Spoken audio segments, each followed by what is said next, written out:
So you're thinking about making a move to the St. Louis area. St. Louis is awesome, love it, but it's not for everyone. Today we're talking about the top pros and cons of living in St. Louis. Let's dive in.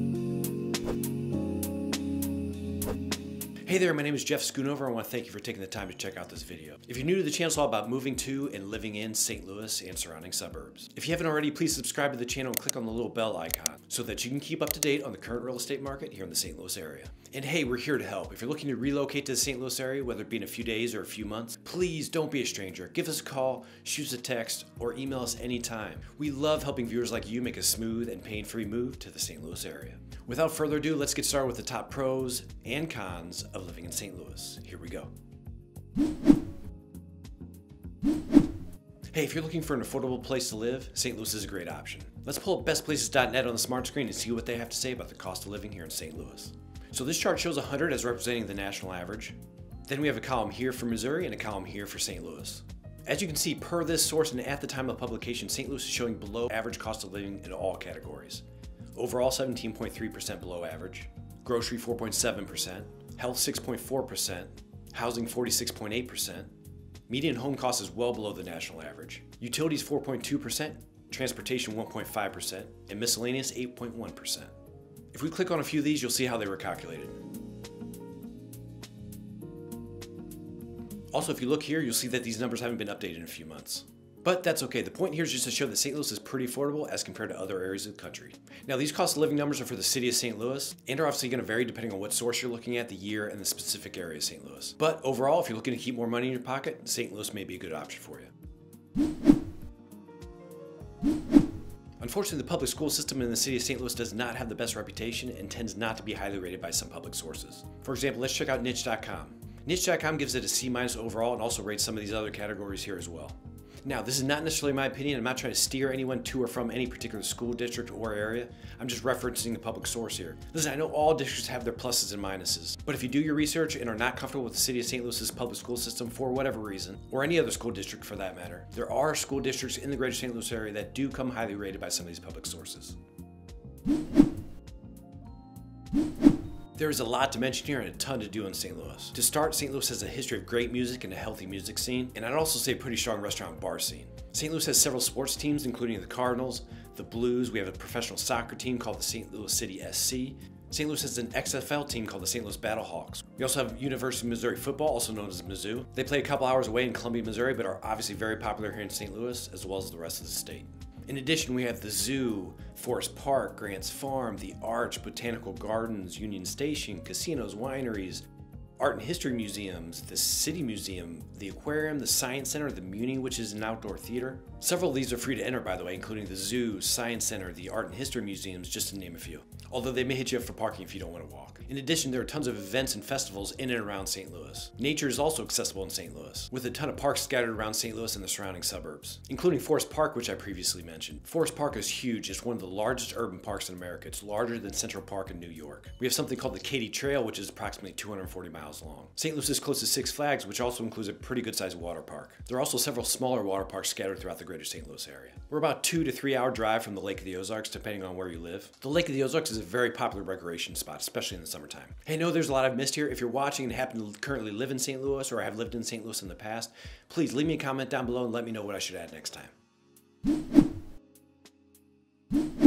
You're going to hear a lot of people complain about the weather here in St. Louis. Honestly, the weather can be all over the place. It can be brutally hot and humid in the summers and very cold in the winters. It can be 75 degrees one day and 35 degrees the next. It's just the nature of the beast when it comes to weather here in St. Louis. Also have to mention that the St. Louis area does see the occasional tornado. As a matter of fact, there was one a few years back that took out a small section of the airport. That being said, I've been living in the St. Louis area for decades. I've never encountered one, but they do appear occasionally in the region. Also, if you suffer from bad seasonal allergies, St. Louis may not be the place for you, at least not long term. If you're someone who enjoys the distinct 4 seasons and would look forward to the swings in temperature and the changes in those seasons, the weather may actually be a pro for you. I personally am not a cold weather fan, hate it, just being honest, so I had to throw weather in as a con.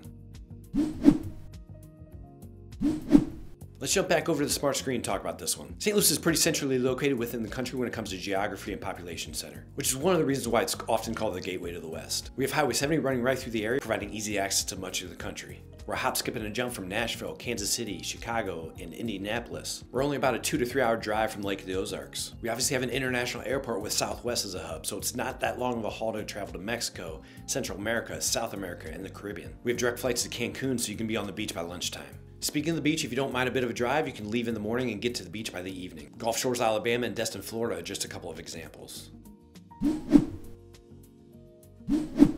You know, most cities and towns are going to have their fair share of challenges when it comes to crime. That being said, St. Louis has gotten a bad rap over the years for its crime rates. Let's pull up crimegrade.org that rates the St. Louis metro area. Crimegrade.org gives it a C- and ranks a few other categories. Again, this is not necessarily my opinion, I'm just referencing a public source here. Some people say that numbers like those are overinflated because of per capita calculations and the relatively low population of certain areas. But hey, the issue is complicated and beyond the scope of this video. I've been all over St. Louis and surrounding areas in my 20 plus years of real estate. I've never had any major personal safety issues. But I do understand that sometimes things happen, so I don't want to act like it's non-existent. But obviously these types of challenges aren't unique to St. Louis. That being said, let's move on.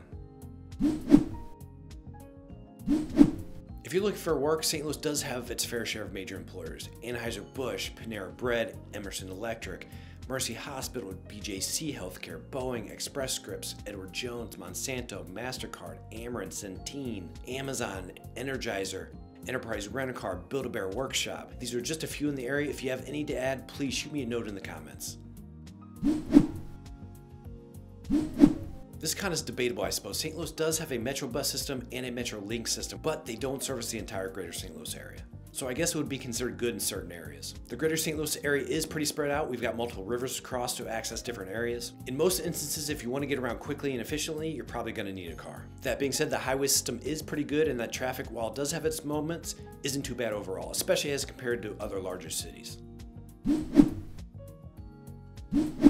The St. Louis area does have some pretty solid higher education options. If you're looking to move to St. Louis to attend college, or maybe have kids who want to stay close to home for college, or perhaps you'd like to take your own education to the next level. These options include but are not limited to Washington University, St. Louis University, University of Missouri St. Louis, which is my alma mater, Webster University, Maryville University, Fontbonne University, and Missouri Baptist University. Hey, if you attended or are currently attending your local university or college and I failed to mention it here, please leave me a comment below and let me know which one. Now this one applies mostly to St. Louis County. This is one of my personal frustrations, especially being a realtor, and honestly, it isn't spoken about very much. I bring it up on this list because the inherent inefficiency of this system can affect the entire greater St. Louis region. St. Louis County has dozens of municipalities. I think it's something like 88. Some are tiny and only a few streets across. I can even think of one example off the top of my head where there are 2 small municipalities within another municipality. In the case of Jennings, Floridel Hills, and Country Club Hills. In addition, there's unincorporated, there's incorporated. Many of these municipalities have their own police force. They have their own way of handling inspections and occupancy permits, their own tax rates, different ways of handling trash pickup. There has been talk by community groups and politicians about a possible city-county merger, but there are concerns about how it would affect the current employees of the municipalities, how services would be affected in both, etc. The best way to handle the structure is above my pay grade, but just something to keep in mind. So that was 5 pros and 5 cons, but I don't want to end this video on a negative, so I've added a bonus pro for you. I mentioned this very briefly earlier, but it definitely needs to be elaborated on. St. Louis has a lot of diversity and is a bit of a melting pot of different ethnicities and cultures, etc. Which is obviously a very good thing and a pro in and of itself, but it also means that there's a variety of fantastic food choices in the city and surrounding areas. So if you're craving a certain type of food, you're likely to find it here in St. Louis. In addition, there are several things that St. Louis is known for inventing. St. Louis style barbecue, the St. Louis style ribs are my favorite. St. Louis style pizza with a thin crust and the Provel cheese. Pork steaks, toasted ravioli, gooey butter cake, frozen custard. Also, quick fun fact, there are a few food items that were rumored to have been invented in the 1904 World's Fair that took place in St. Louis. This includes the hamburger, the hot dog, peanut butter, iced tea, the club sandwich, cotton candy, and the ice cream cone. There are also different areas known for different types of food. One example is the Hill in St. Louis, which is known for some pretty fantastic Italian food. When it comes to drinks, I mean, come on, we're the home of Anheuser-Busch and their family of products. We also have microbreweries, including but not limited to Schlafly, Four Hands Brewing Company, Urban Chestnut Brewing Company, Morgan Street Brewery, and Ferguson Brewing Company, just to name a few. I could go on and on, but as you can see, St. Louis has a lot to offer when it comes to the food and drink scene. And I just had to tack it on here as a last minute bonus. Hey, thank you so much for taking the time to check out this video. All cities have their pros and cons, good and bad, positives and negatives. I'd highly encourage you to make that move to the St. Louis area. There's a reason why it's known as a city with small town charm. Hey, if you haven't already, please subscribe to the channel and click on the little bell icon. so that you can keep up to date on the current real estate market here in the St. Louis area. And again, please don't be a stranger. Give us a call, shoot us a text, or email us anytime. We love helping viewers like you make a smooth and pain-free move to the St. Louis area. Thank you again for watching. Stay tuned for more videos, and talk soon.